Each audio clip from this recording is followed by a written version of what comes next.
लड़ जाता था। जी। अब भीमार में आज़ाद समाज पार्टी का एक नेता अपने लोगों के हितों के लिए डीएम एसएसपी के सामने जाकर कुर्सी बैठ के बात करता है। जी। तो नेता तो बहुत बन गए हैं। और नमस्कार दोस्तों, यूपी 365 न्यूज़ में स्वागत है। आज़ाद समाज पार्टी के राष्ट्रीय अध्यक्ष चंद्रशेखर आज़ाद जी यहाँ उपस्थित हैं। तो स्वागत है सर यूपी 365 न्यूज़ में।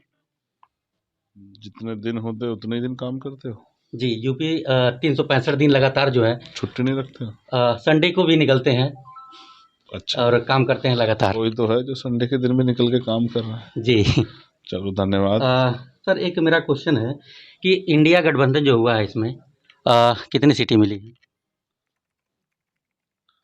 आपके और पास ये कंफर्म हुआ कि नहीं? आपके पास ये सूचना कहाँ से आई कि हम्म। हुआ है या नहीं हुआ है? अभी पार्टी इस पर बात कर रही है और पार्टी, मैं यहाँ जो हूँ वो लोकसभा की तैयारियों का जायजा लेने के लिए हूँ जी। कि लोकसभा में जो आज़ाद समाज पार्टी उसकी तैयारी कैसी है जिले वाइज। जी।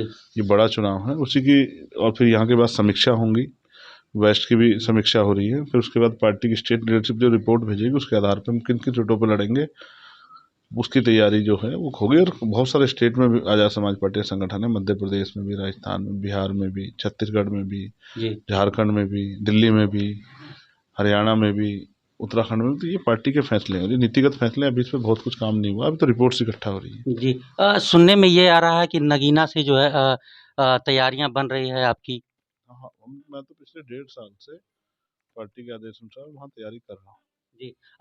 क्या लगता है कि नगीना में हीरा जड़ा जाएगा कि नहीं? देखिए, मैं तो कोई धार्मिक व्यक्ति तो नहीं हूँ जी। कि मैं कोई भविष्यवाणी करता हूँ। तो जनता को वोट देनी है और हम लोग मेहनत कर रहे हैं। मुझे विश्वास है जनता का सहयोग, आशीर्वाद, क्योंकि उन्होंने बहुत सारे नेताओं को वहाँ आजमा लिया और वो ठगे गए। वो इस बार आज़ाद समाज पार्टी और हमारे हिस्से में आएगा, ऐसा मेरा मानना है। जी। अगर कहीं से जहाँ से भी आप चुनाव लड़ रहे हैं, अगर बहन कुमारी मायावती जी वहीं से चुनाव लड़ेंगी तो आप क्या करेंगे? जब कुछ ऐसा होगा तब उसके फैसले होंगे।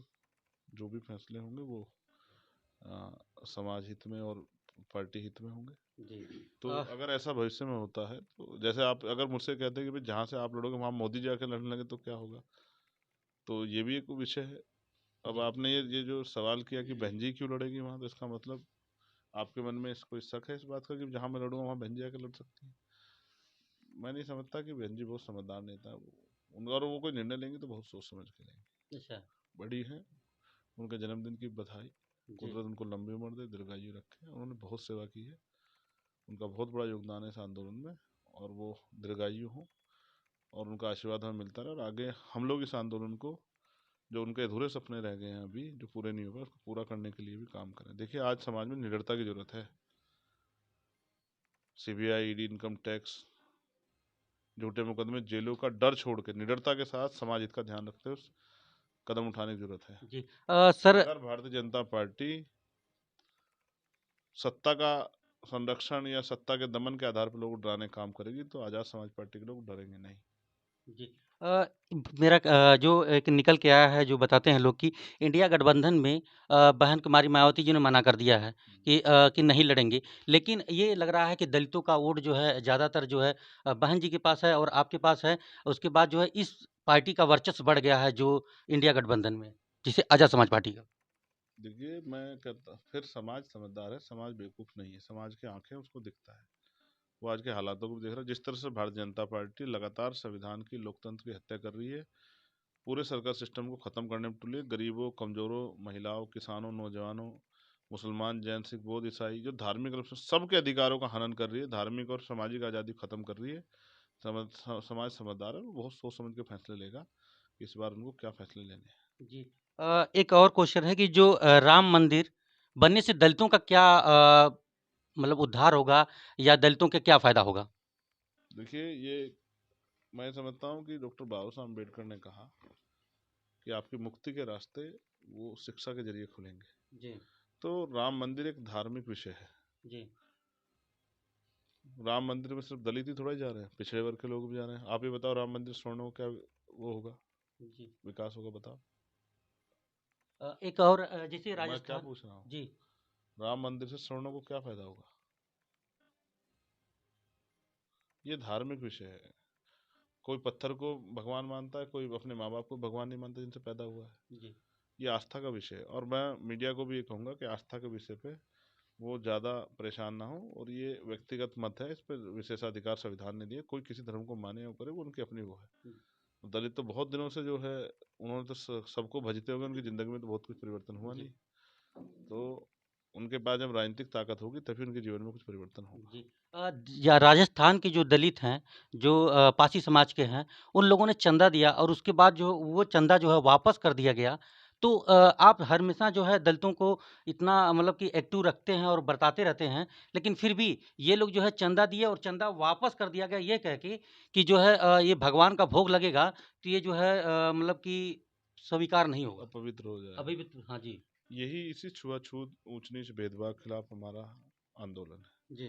कि देश में जो सामाजिक आधार पर, जाति के आधार पर छुआछूत है, धर्म के आधार पर छुआछूत है, ये बंद हो, भाईचारा बने, इंसान की वैल्यू समझी जाए, और जो आर्थिक गैर बराबरी है उस आर्थिक गैर बराबरी की भी जड़ें खत्म हो और सब लोग आर्थिक रूप से बराबर हो। इसलिए तो हम लोग आंदोलन चला रहे हैं। अगर भारतीय जनता पार्टी या और अन्य कोई पार्टी इतनी अच्छी होती तो फिर हमें अपने दल क्यों बनाने पड़ते जी।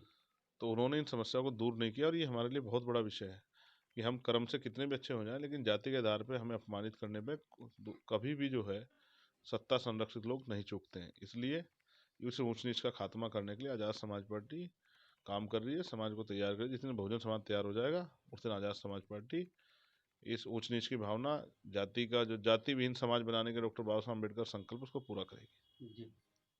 जैसे आप बड़े-बड़े मंचों से अक्सर आप बात करते रहते, कहते हैं कि ये जो है आज़ाद समाज पार्टी जो है, ये नेता बनाने की फैक्ट्री है।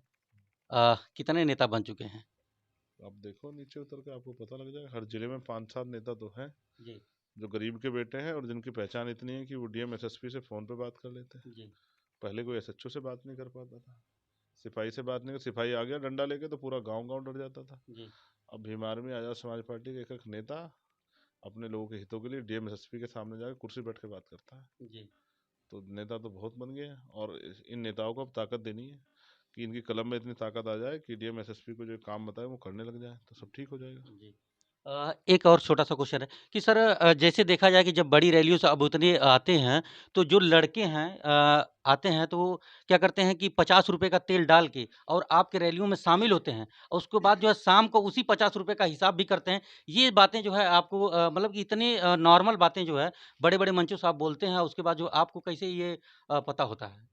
मैं उनमें से एक हूँ, मुझे पता नहीं है क्या? जिनके पास जो कुछ है उस पैसे को वो लगा के जो है ना ये रैलियों में आते हैं, जी। तो ये उनका आज़ाद समाज पार्टी भीम आर्मी के प्रति अटूट विश्वास और उनकी निष्ठा है, समर्पण है। इस समर्पण निष्ठा को, यही निष्ठा और समर्पण हम जैसे लोगों को सरकारों के खिलाफ मजबूत लड़ने की ताकत देती है। जी। और आपने बहुत अच्छे सवाल पूछे, आपका बहुत बहुत धन्यवाद। आपके लिए भी मंगल कामना है कि 365 दिन आप काम करते रहें। जी।